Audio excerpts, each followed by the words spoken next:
En este vídeo vamos a determinar cómo es el cableado de un motor. Supongamos que no conocemos cómo son los diferentes cables, el significado que tienen y cómo están conectadas las bobinas de un motor, de un stepper, de un motor paso a paso.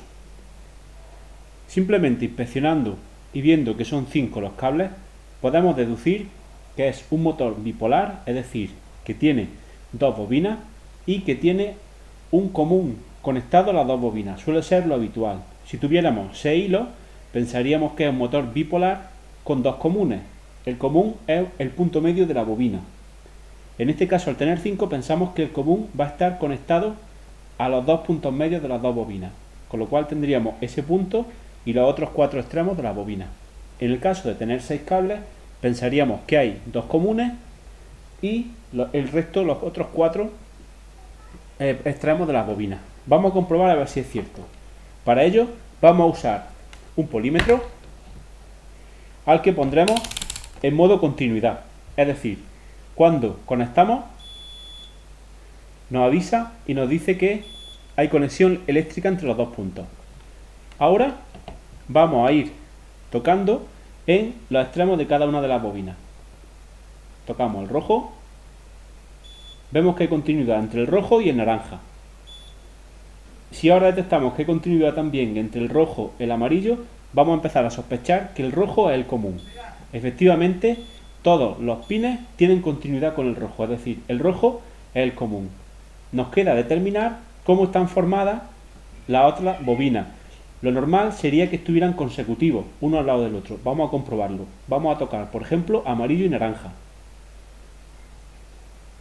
Vemos que no nos detecta continuidad el polímetro, pero si miramos lo que es la impedancia, vemos que tenemos 68.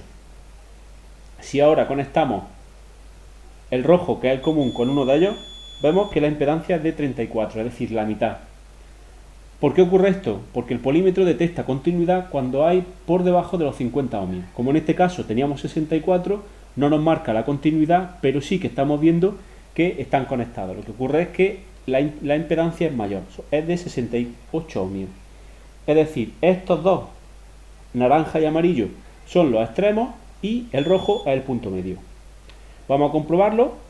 Ya por lógica, el rosa y el azul serán la otra bobina y debe tener una impedancia similar.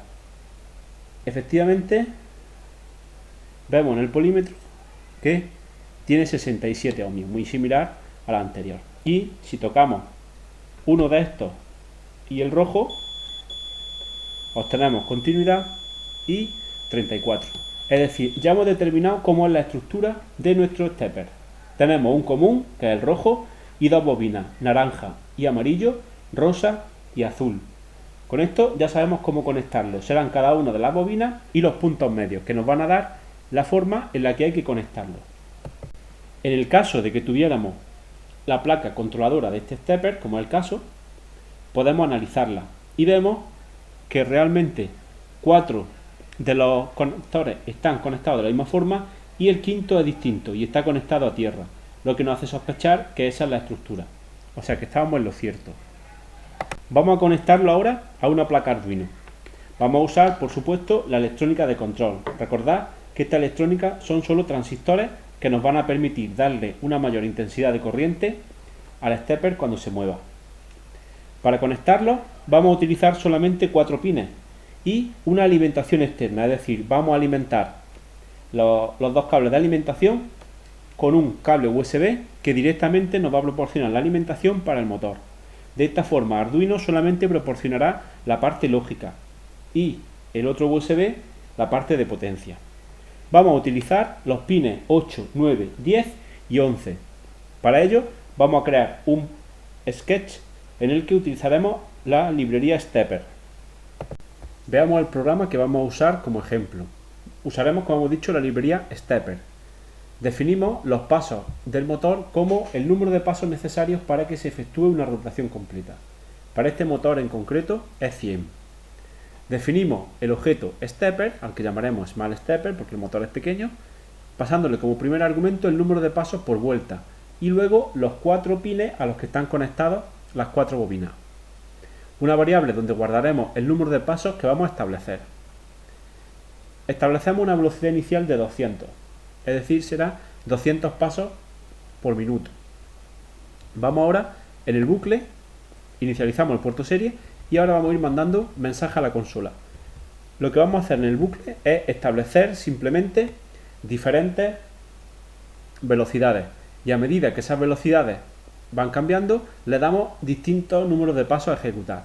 Establecemos una velocidad de 10 y le decimos que ejecute 100 pasos. Hacemos una espera para que llegue hasta ese punto, hacemos velocidad 100, establecemos una distancia de 800, velocidad 200 y establecemos una distancia de menos 800, es decir, se girarán los pasos en sentido contrario. Por último 300 y distancia menos 800. Vamos a conectar Arduino, solamente conectamos Arduino, no la alimentación del motor, y descargamos.